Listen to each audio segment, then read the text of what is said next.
Welcome, everyone. My name is Richard Orme, and I'm delighted to have you join us today for another webinar hosted by the DAISY Consortium. As we count down the days until the European Accessibility Act comes into force, we're bringing you this series of webinars to help you prepare. Throughout this series, we've covered a wide range of topics, including some quite technical areas. Today, with just 66 days to go, we're diving into the essential topic of publishing accessibility policy and practice. Communication about accessibility practices needs to continue far beyond title-specific metadata. It's about how accessibility is viewed and discussed within your organization, what you say to the outside world, and the systems you put in place to collect feedback and address any issues that might arise. In terms of the European Accessibility Act, having these policies and practices in place will be essential in ensuring you can respond to new requirements. Thankfully, we have an amazing panel of experts to help us explore this topic in more detail, initially with some short presentations, after which we'll have Q&A, when we'll try to address as many of your questions as possible. So do use the Q&A button in Zoom to submit them at any time during the presentations. Okay, let's get started. First up, we're delighted to be joined by Elisa Molinari from the LEA Foundation. Over to you, Elisa. Hello, everyone. And first of all, thank you very much to the DAISY Consortium for allowing me to take part into this webinar and share the screen with such a wonderful panel. As for myself, I'm Elisa Molinari. I'm a project manager at Fondazione LEA, an Italian non-profit organization that's been working alongside publishers and all the actors of the book value chain to make sure that accessibility becomes a core element of their strategies, production, and distribution workflows. Over the past year and a half, I had the huge privilege of serving as a coordinator for a European project called APACE, Accelerating Publishing Accessibility Through Collaboration in Europe, a project co-funded by the European Union within the Creative Europe program. In the next minutes, I'm going to talk about those two initiatives, sharing some of the takeaways that we gather in those two realms. Let's start with APACE. APACE is, first of all, a network of publisher association in Italy, Germany, Bulgaria, and libraries serving persons with print impairment in Finland, the Netherlands, and Lithuania. The goal that we had was to create as many capacity building and awareness raising initiatives as possible at European level, and to provide professionals with occasions to address different topics as production, distribution, image description, and quality assurance. Starting point for all of that was a survey that we developed last year, where we wanted to understand the state of the art of adoption of accessibility for the publishers and the libraries. The survey is available on the project website. A couple of data that resonated a lot within the survey. I think that if we are here today, we all know that the EAA is going to have a huge impact.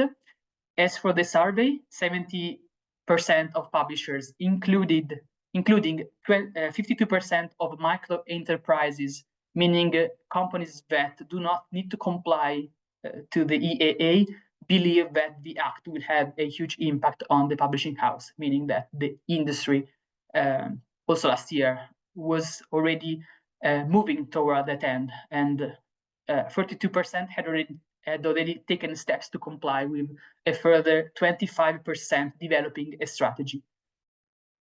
Another important element was and is the fact that all departments were and are somehow engaged.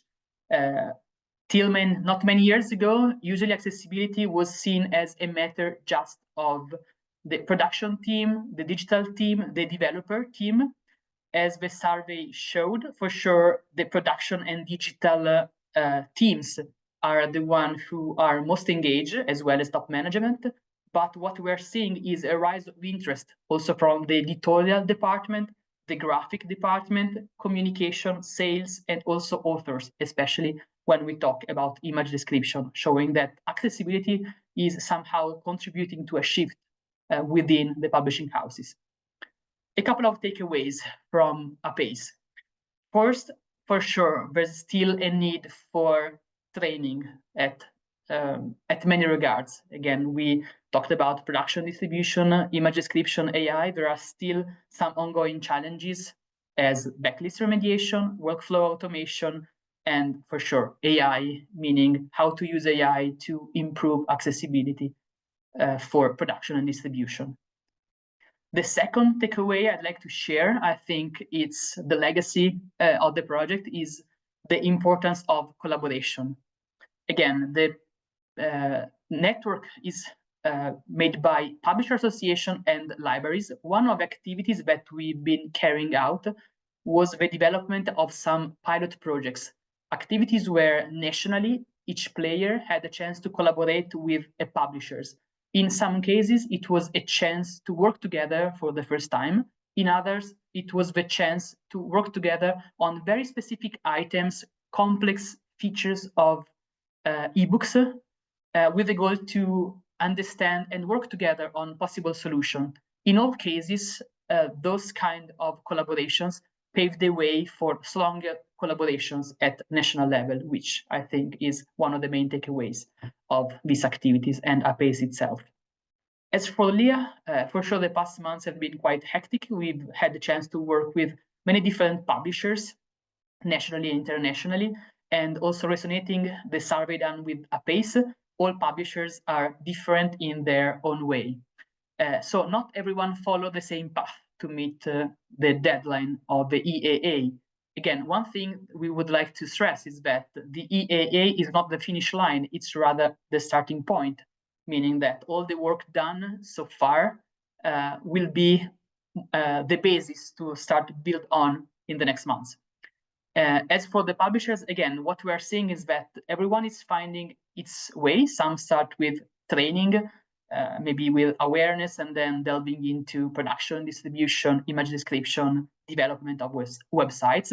Some others start directly with making their platforms accessible, especially educational publishers, and to communicate those efforts via accessibility statements, web pages where to feature all the information about the work done on accessibility, the standards, and also creating a contact point for users where to submit feedbacks and questions. Last but not least, quality assurance, working to make sure that the publications are actually all accessible and in line with the standards, and also making sure that the metadata, the accessibility metadata, reflect the features of each single title. What about the takeaways? A couple. First, the fact that accessibility is becoming, I think right now, is the main driver for innovation in the publishing industry overall, and it's increasingly becoming a mainstream feature. We're going to see more and more accessibility information, not just on publishers' website, but also on retailers' website, showing the efforts done by the publishing industry at this regard. For sure, this is the main area we are working on right now. We are supporting a lot of publishers and retailers at this end, making sure that the accessibility metadata are displayed in accordance to the accessibility metadata display guide for digital publications 2.0. For sure, this communication part is going to be the major item on the agenda for most publishing companies. Second, we think that players involved in this area for sure think that accessibility, they started to work for accessibility maybe because of the act, but they are realizing that working in this field means working on is about producing and distributing high quality digital content. This is something that I think we forget to mention too often. So I take this occasion to share the words of Andrea Angiolini, the editorial director of Il Mulino, which is one of the main educational publishers in Italy at this regard. As we began producing ebooks, we raised the quality standards for our printed books. Similarly, our involvement in accessibility has enhanced the quality of both our ebooks and websites. And with his words, I say thank you for your attention and looking forward to your questions. Thank you, Elisa, for that wonderful presentation. A reminder that if you have questions for Elisa or any of our presenters, please use the Q&A button and we'll get to those shortly. Next up, we're delighted to be joined by Christina Kramer from Börsen Verein, the German Publishers and Booksellers Association. Hi, my name is Christina. I'm working for the German Booksellers and Publishers Association, Börsenverein des Deutschen Buchhandels, and I thank you for the kind invitation to speak at this webinar. And together with Elisa and Stacy, I'm very happy to be here. I want to talk about how we as an association engaged with members around the European Accessibility Act and accessibility as such. So we built up a task force on accessibility, and I will give some takeaways from our work at the end. To give you some information about our association, we are around 4,500 members. And what is interesting to mention is that we represent the 3 levels of trade. So we have the publishers, the wholesalers, and the booksellers in Germany within our membership. And we are a typical trade association where we try to uphold the legal framework in which the sector is operating in. We are a cultural organization where we promote books, reading, cultural diversity, and freedom of expression. We give consulting to our members on economical and legal questions, and we are a platform for interest groups, working groups, and other project groups. So this is very important when it comes to the task force too. The EAA was implemented into German law in July 2021 already. It will enter into force in June 2025. We all know this. And I mentioned that we have members coming from all the parts of the value chain, and we were very aware that the requirements within the European Accessibility Act will consider and will be important and important to be understood by all of our members, by each one of them. So when it comes to ebooks, e-readers, e-commerce, it's all something that needs to be understood by our members. So we decided to set up a working group on this topic. We decided to call it a task force on accessibility, and it was founded already in December 2020 within our organization. We have, and it was a growing and an evolving structure, and we have now 44 members. We have representatives from all the 3 trade levels, and we benefit from a network where we have specialist organizations such as DZB Lesen from Leipzig, a Blister from Marburg, and the network behind them, it's Medibus. But we also have our Swiss colleagues and friends from SBS, from Zurich. We wanted to not only have a look at the German market, but on the German-speaking market. So we have friends and colleagues from Switzerland and Austria, from publishing houses and bookshops, and we benefit from the network we have within our group Börsenverein, where we also have Frankfurt Book Fair, MVB, where, for example, the books in print catalog is managed, but also Media Campus, with whom we work very closely together when it comes to webinars and other awareness-raising initiatives. And we, of course, consult and exchange with our international partners like DAISY, Fondazione Elia, IPA, FEP, EIBF, and so on. So this is very important to keep up to date, to keep us up to date on the European and international developments on accessibility. I don't want to enter too much into detail, but just to give you an idea, we have working groups within this task force who have each of them a very specific focus on a topic like EPUB, PDF, web, metadata, very important, but also educational materials. And we want to make sure that we have 2 to 3 pillars that are defining our work. So at the beginning, but also still now, we have a very big focus on awareness raising initiatives. We published articles, interviews, we had talks, presentation, webinars, but also events on the topics within our membership at the book fairs in Frankfurt, but also in Leipzig. We have a big initiative. It's a cooperation between our German Book Award and the DZ Belesen. We exchange with national and European legislators, and we build up and are evolving and still working on a nearly exhaustive knowledge pool.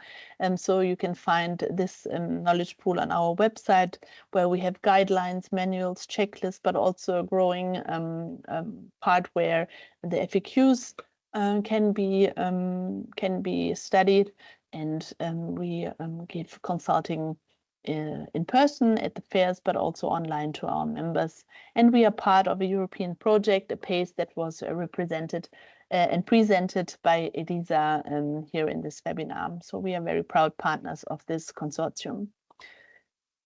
Some images and pictures of what the task force does. So I said we published a lot of interviews, articles, we published our manuals, but also talked about our cooperation when it comes to the German Book Award.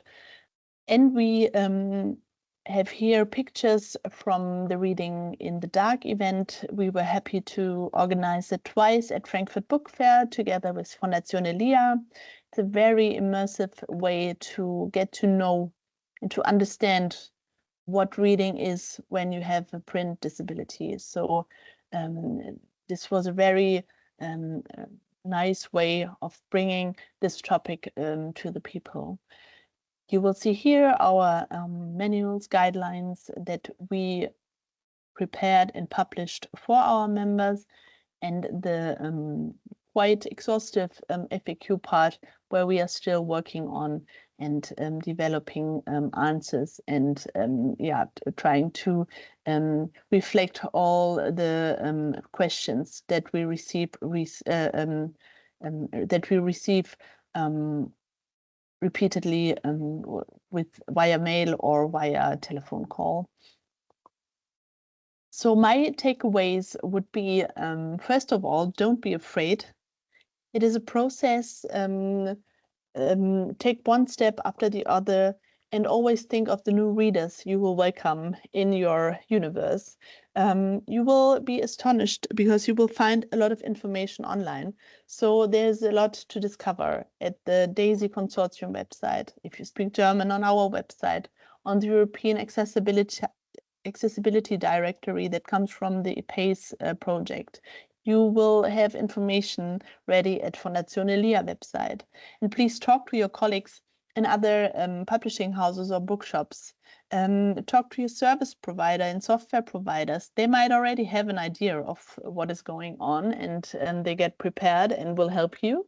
And talk to your expert and specialist organization. For us, it was really a kind of game changer, or let's put it differently, it was the core of what we did in the task force. And we are very happy to have this close relationship to our specialist organizations in Germany, but also in Switzerland.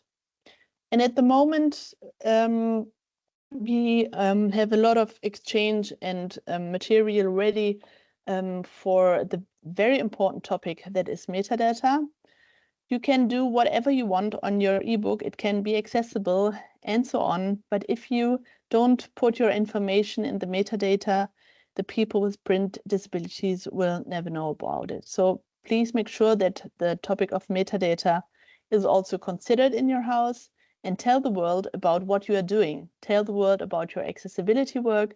You can put it in an accessibility statement on your website. You can use other forms of communications, of course, but please tell the world about it and make sure that people understand and get to know the new features of your books and their reading experience. Please come along at our website. Here is on our website, here's the QR code, and thank you very much for your attention. Thank you very much, Christina, for joining us today and sharing your experience. In a little while, Christina will be back to answer any questions you've submitted. But before that, we're joined by our final presenter for this session, Stacey Scott from Taylor & Francis. It's a pleasure to have you with us, Stacey. Over to you. Hi everyone, my name is Stacey Scott.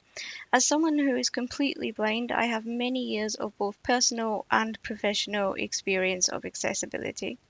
I currently work as Head of Accessibility for Taylor & Francis Publishing, and I am the chair of the Publishing Accessibility Action Group. So who is Taylor & Francis? We are a scholarly publisher in both HSS and STEM, so health, social sciences, and I like to think STEM now stands for science, technology, engineering, maths, music, and medicine. We publish over 180,000 ebooks and 2,700 journals annually. We have over 1 million articles available in EPUB 3. We are strong partners and allies in the accessibility community. This community both informs and motivates our efforts in accessible publishing. Speaking of motivation, when it comes to digital accessibility, why do we or any publisher strive to make content inclusive? Either because it is the right thing to do, it will drive business your way, or because changes in standards and legislation will soon be upon us all.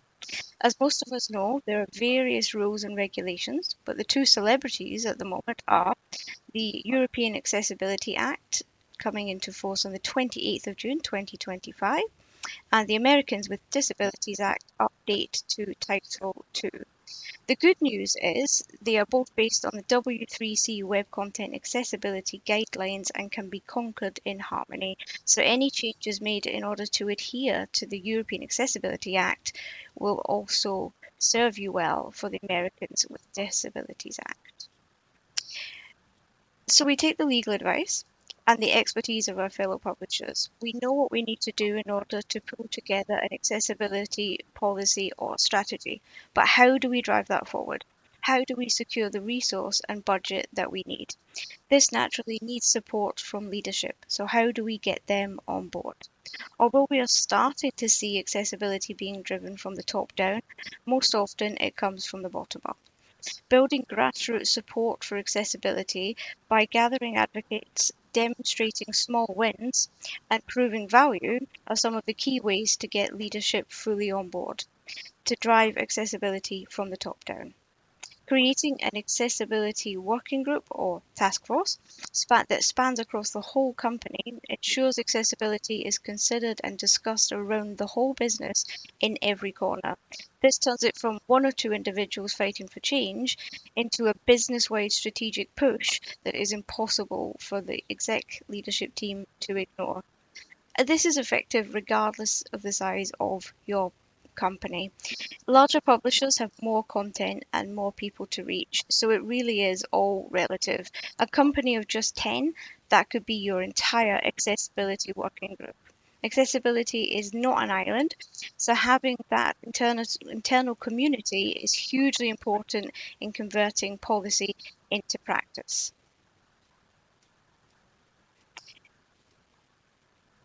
Speaking of community, as well as internal support, external support is just as crucial for increasing knowledge and working together as an industry focusing on one key goal, inclusive access for all. TNF are really proud to play a very small part in supporting DAISY by becoming an inclusive publishing partner. Many TNF staff are members of the Publishing Accessibility Action Group, and we share our content through the Bookshare channels, which allows us to reach so many students through their fully accessible platforms.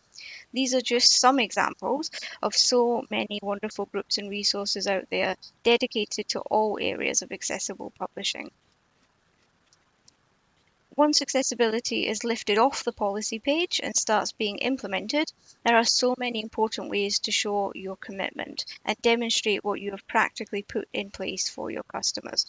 Whether it's accessibility metadata or a certificate to show you are a globally certified accessible publisher by Benetech, signing charters or winning awards, all of these let customers know that accessibility matters.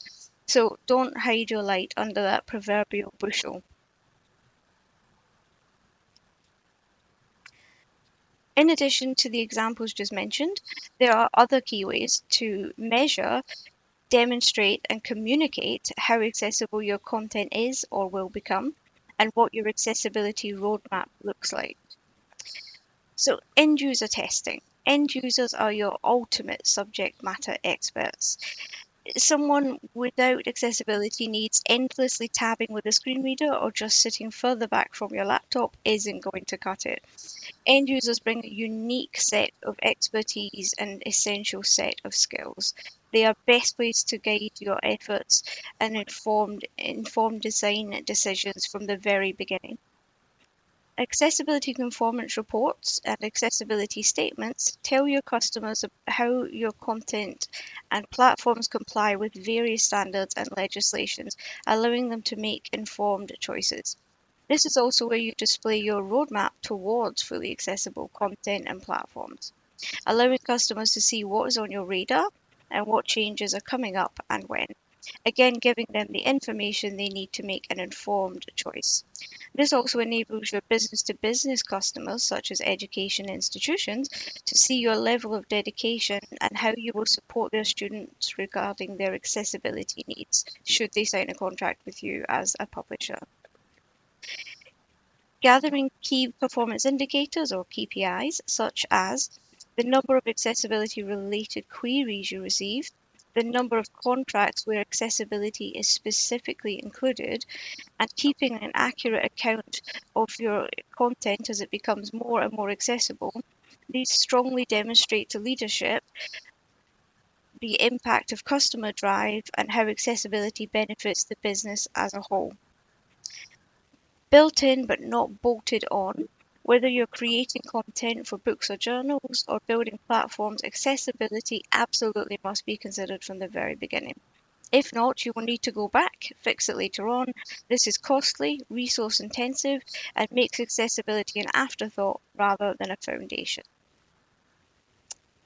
So some quick wins. Wherever you are on your accessibility journey, there are some quick wins to move accessibility from the policy page into practice.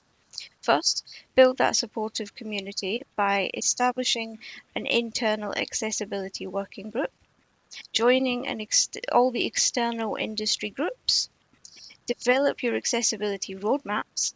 Even if you're just getting started or your timeline notes that completion can't happen for several years, having the roadmap and highlighting challenge areas with an intent to fix by a certain date will take you much further than simply saying, "We haven't started yet." And finally, establishing a key contact for accessibility in your organization.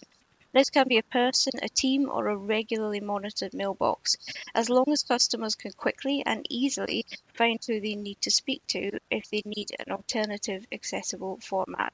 This helps remove frustration, anxiety, and it shows your organization considers accessibility to be a key priority and not something to be ignored. It's not difficult to set up, and yet I am often surprised at how few publishers actually have this in place, as I would absolutely consider this a quick win for all. And your final quick win, if I can help at all, or you want to join the Free Publishing Accessibility Action Group, then please feel free to get in touch with me. Thank you to you all, and thank you to Daisy for allowing me the opportunity to speak on this webinar. Well, thank you, Stacey, for sharing the publisher's perspective, which perfectly complemented what we've learned from an expert accessibility organisation and from an industry association. So, folks, we'll now move into the Q&A section of the webinar. If you have questions for Elisa, Christina, or for Stacey, you can use the Q&A button in Zoom to submit these, and we'll cover as many as possible. And we start with a question, Elisa, to you, which is that Leah works with lots of different publishers in Italy and across Europe. I wondered what lessons you've taken away from such a diverse range of publishers that you'd like to share with the audience today. Thank you very much, Richard. And how many hours do we have to cover this question in a proper way? I'll try to be brief. For sure, we had a chance to work with a different range of publishers. I think that something that resonates also with the work in Apace is that accessibility, for sure, has proven to be a huge driver for innovation for big publishing houses, medium size, but also for very small publishing houses throughout Europe and, let's say, worldwide. So for sure, we had the chance to work with big educational groups that have been worked all around their digital products. So platforms, websites, production and distribution. So we had a chance, and they had a chance to regroup, refocus, and feature accessibility within the whole landscape.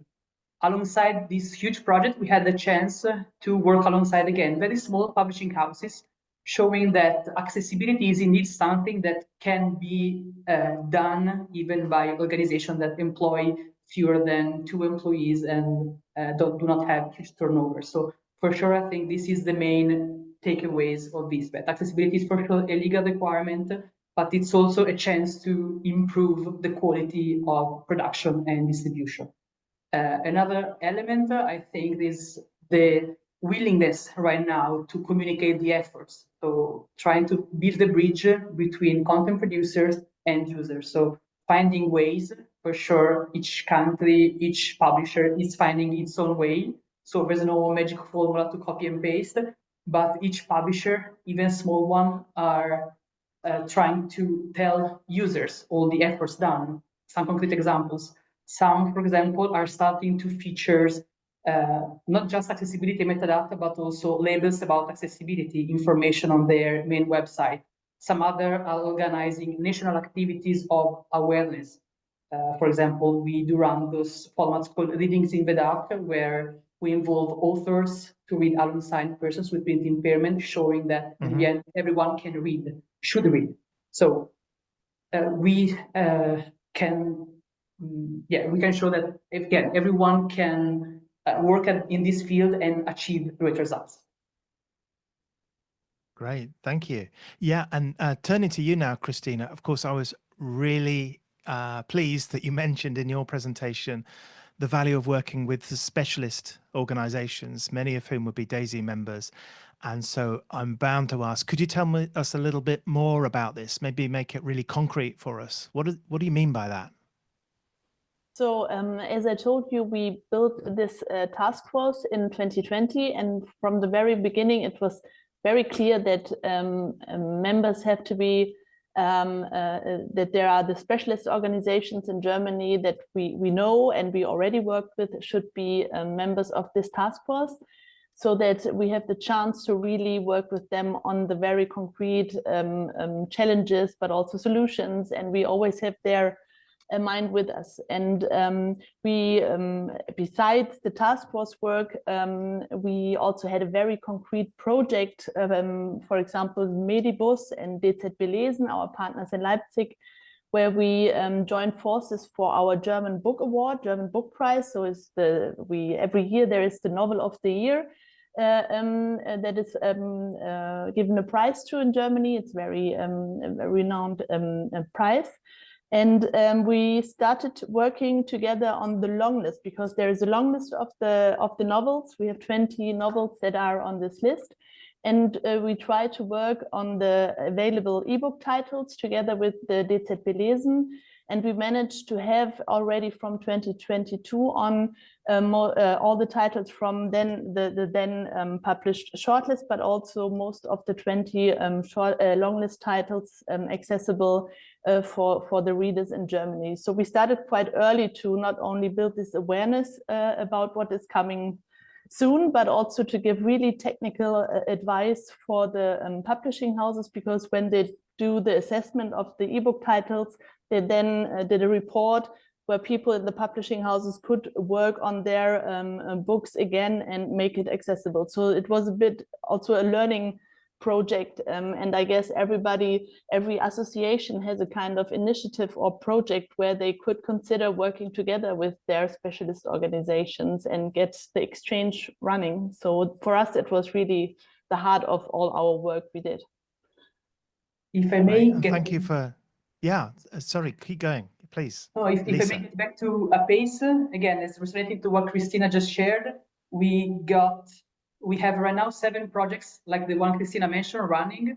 and the feedback, I think, is the same throughout the 6 countries involved. So having chances to work with publisher association and specialist organizations, sometimes also for the first time, for sure has been a huge engine also for the publishing industry to start moving. So understanding one another, I think both worlds have incredible skills, complementary ones sometimes, some that are not known from the other, let's say, world. So having a chance to work together has proven to be one of the most important activities done within the project. Again, we had the chance to, in a couple of cases, to have alongside publishers and specialist organizations for the first time. In other cases, it was a chance to delve into very specific themes. For example, in the Italian project, we had a chance to work on image description and AI, because for sure, not working on AI right now is something that is not thinkable. So, but overall, I think that the main thing was the creation of a bond between those two realms and had a concrete chance to work together. Yeah, well, so Elisa, you mentioned that magic phrase, AI, artificial intelligence. So this is the question coming to you, Stacey. You get this one. So many organizations are now leveraging AI to support accessibility processes. And I wondered if, from your experience at Taylor and Francis, what are there policy implications for this new kind of opportunity, this new way of working? Yeah, certainly. I mean, as we all know, AI is massive, and it keeps us remaining hopeful that it will do a lot of the heavy lifting, and certainly, it can. For us, we're really keen that we can't just leave that engine running. It's not the answer to filling in the backlist, unfortunately.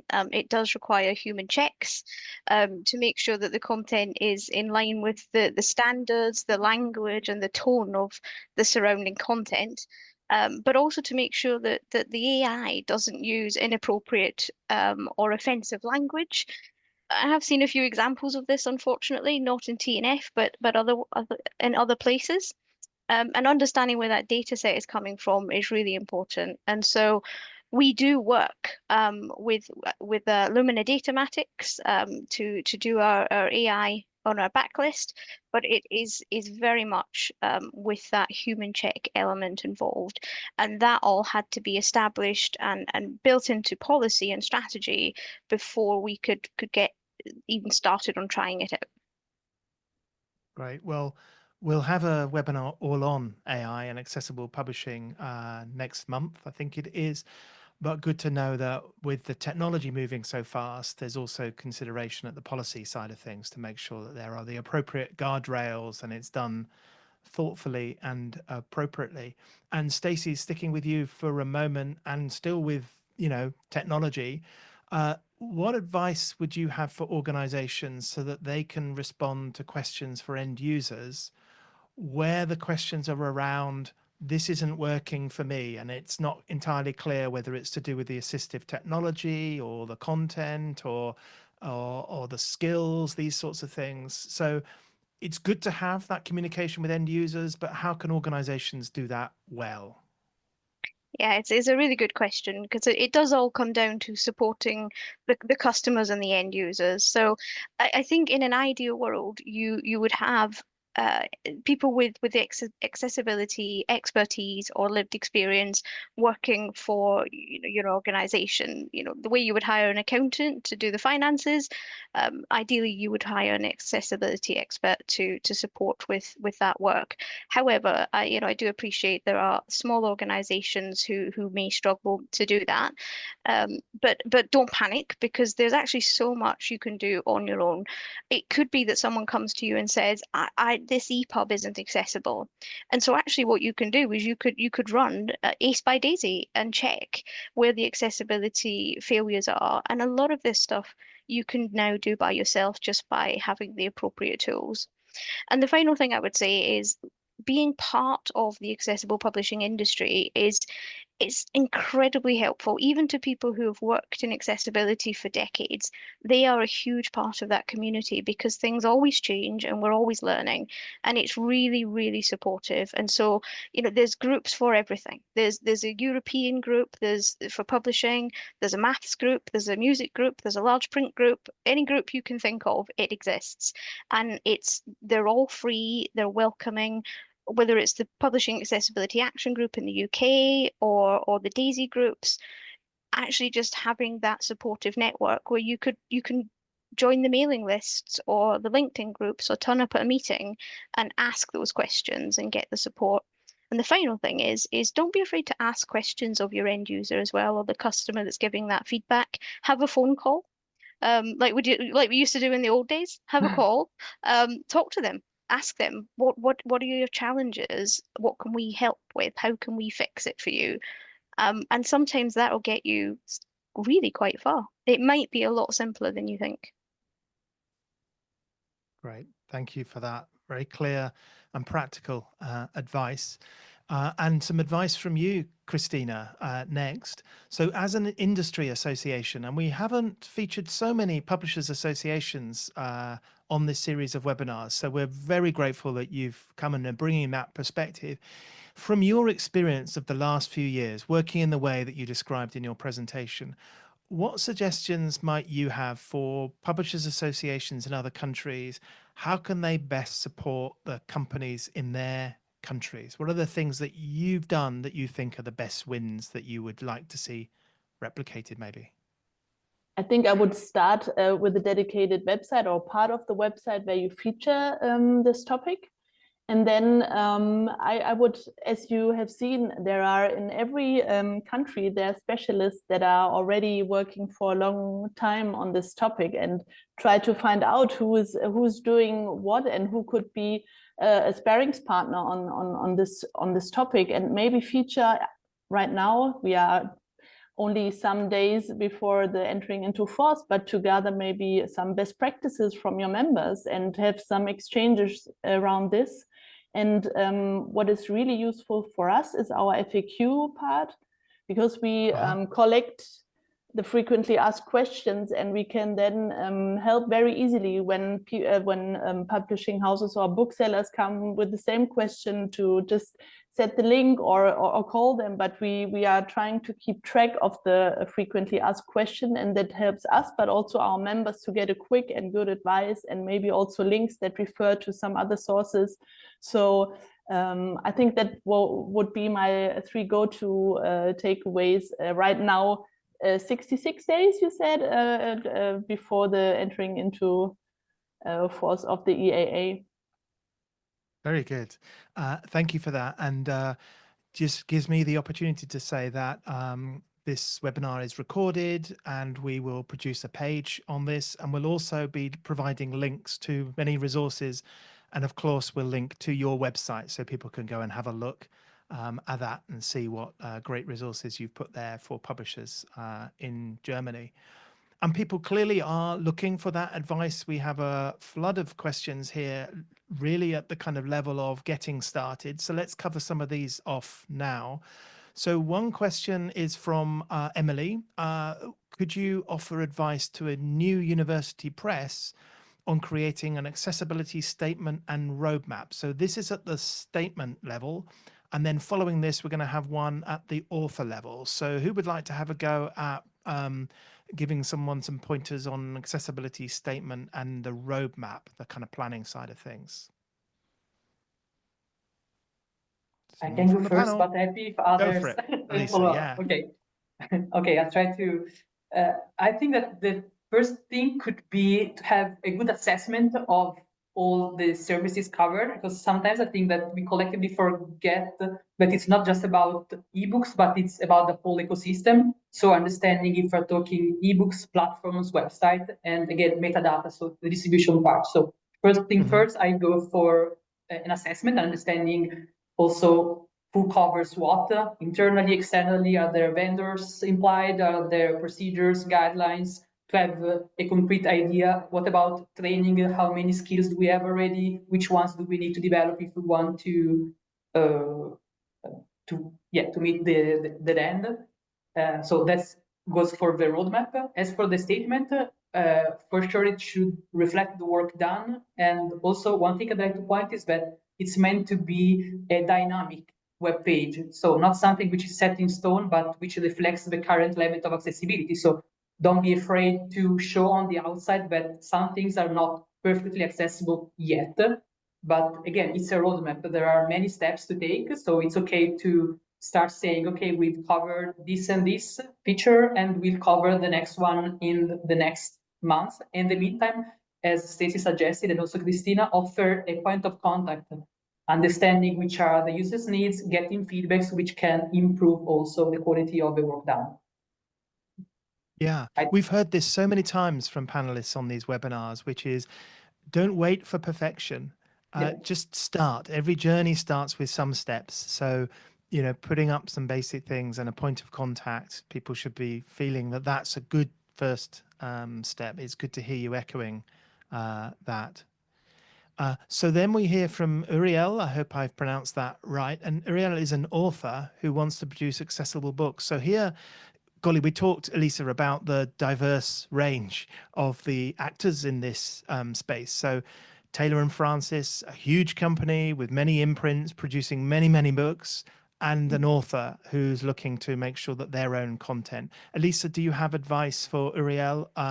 For an we don't know if Uriel is self-publishing or whatever, but what are the kind of principles do you think for an author who's, you know, what responsibilities and contribution can the author make here? I can start with the other side of the realm. So we heard from publishers who turned to accessibility because of authors or writers who were interested in having their books published for all the readers. On the other side, we've seen most the engagement of the authors, especially in regards to image description, especially in educational contexts, as experts of the matter. But for sure, they're also, again, involvement in the terms of, I want to make sure that my ebooks are for everyone, can reflect into the contracts. So that bit for sure is ongoing. So it's a work in progress, but for sure, as the industry, all parts make their own, all players make their own part in this process, for sure. The request goes to the publishers. If as many requests arrive, the better results we'll get. So yeah. And Uriel has confirmed they're self-publishing, so they don't have a publisher there. I guess they're going via a platform or something like this. So knowing that that's where the question is coming from, is there anything? And Christina, I think maybe you wanted to add something here. Yeah, for example, we just learned that our self-publishing association, so the Association of Self-Publishers, they also dedicate quite a big part of their website and let's put it, awareness raising around accessibility. So maybe there, I don't know where she comes from. So maybe there is also an association where she can get some information. And I would say that I would really say that also every source we mentioned here with Daisy should be of interest also for an author, because you get to know the topic and where the bits and pieces are where you have to take care of, also for the for the text, for the image description, for example. I think there are relevant sources that we use for our members, but they are of course also of relevance for authors. That's great. Again, in the resources that we publish, we'll provide links to that website and to other resources that will support self-publishers. Now, Stacey, the question's coming in your direction. It is a question from Sylvia. The question is on your specialist topic of math, which is... I've lost it on my screen. Yeah, how do you at Taylor and Francis handle math? What kind of work is done to prepare for this, or is mathematics included in scope? So mathematics is definitely included in scope. We encode math as MathML, which essentially means that it's most of the way there in terms of being read by screen reader technology, which is where the biggest challenge lies with math and accessibility. So you maybe have to tweak it a little after you've embedded it in as MathML, but having it as MathML does a huge amount of the work for you. My colleague James Janchak actually took part in a DAISY webinar on this very topic. I think it was the last one that we had, and that can be found in the archives. So I would absolutely recommend watching that one. Fantastic. Thank you for that. So the next question is from Lucia, which is, where would you suggest beginning when conducting a platform audit? And how might they prioritize the work for this? So again, maybe Christina, you have some thoughts on this, maybe, well, any of the panelists really. So I guess when it comes to a whole platform, that could mean the website, it could even be the distribution system and so on. So a question of prioritization. Well, I can say what we did. We exchanged with our specialist organization and asked for advice where we could do a checkup for our association's website, for example. And they had really good advices for where we can do this. It was for our website, but I guess for platforms, I don't know, Stacey, if you want to add something there, it might be a bit more, I don't know, complicated, but a bit more complex maybe. I don't know, Stacey, please. Yeah, happy to. So for Taylor and Francis, we have quite a number of platforms. So the first task was, what do we have? Basically doing an audit of our platforms. So what do we have? Who owns those platforms? Who are the developers associated? Do they have an accessibility conformance report and an accessibility statement? If so, when were they last updated? So they can be done every year. And if not, let's get started on that. So in terms of testing for accessibility, looking at priority, so Taylor and Francis have been doing this for quite some time. So before the EAA was a hot topic, we were working on the platforms that were used the most by our customers. So like UBX, our main ebook platform. As that's in hand and should be fully accessible, the ones that we now focus on are our own inbuilt e-reader, because that's covered under the EAA, and any sites where we use e-commerce functionality, because again, that's covered under the EAA. And so those are the sites that we are prioritizing at the moment, now that the bigger sites that reach the most customers for us have been tackled and hopefully made fully accessible. Great. Well, we recognize that not everything can be done at once, but it's amazing to see all the efforts done by the across all the different stakeholders in the publishing industry to get as much ready in time for the implementation of the European Accessibility Act just in 66 days. So the final question is going to come to each of you, and this is projecting forward to policy and practice. Maybe in 5 years' time, how might you see things differently to June 2030 than is the case in 25 when it comes to accessible reading and publishing? So with your crystal balls in your hands, Elisa, what do you think are the opportunities and the work yet to be done and the prize yet to be obtained maybe in 2030? Oh, thank you for this wonderful question. Let's start with the wish again, which is, let's hope that this EAA kind of rush right now turns into a starting point rather than the finish line of all the work we've done collectively. So that's the wish. In terms of policy implementation, what I hope we will see more, and we will work more again collectively, is to communicate more the effort done both by the publishers and the specialist organization. So to make sure that everyone is aware of the huge work and investment done by the industries, so that in the end, all readers can have fruitful reading experiences. So that's the goal. And again, I really hope that we can communicate through the metadata with their display on retailers' website, through, again, awareness communication, joint work in association and networks, with the goal to make as many leaders as possible aware of all this transformation. Very good. Yeah, very compelling. And Christina, what's in your crystal ball? I think a sad a view, because we won't see each other so often anymore, I guess, because the webinars and seminars won't be necessary anymore.